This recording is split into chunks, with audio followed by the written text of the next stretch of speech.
To make your desktop more attractive, you can change theme. Let's see how to do it on Windows 10.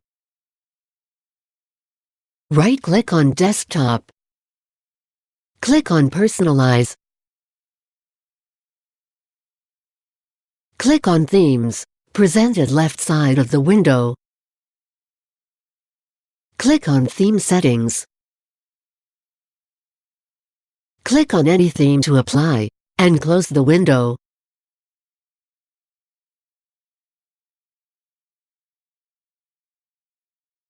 Now, the theme has changed. To check out more tech videos, click here. To subscribe GuruAid channel, click here. For instant tech support, call GuruAid toll-free numbers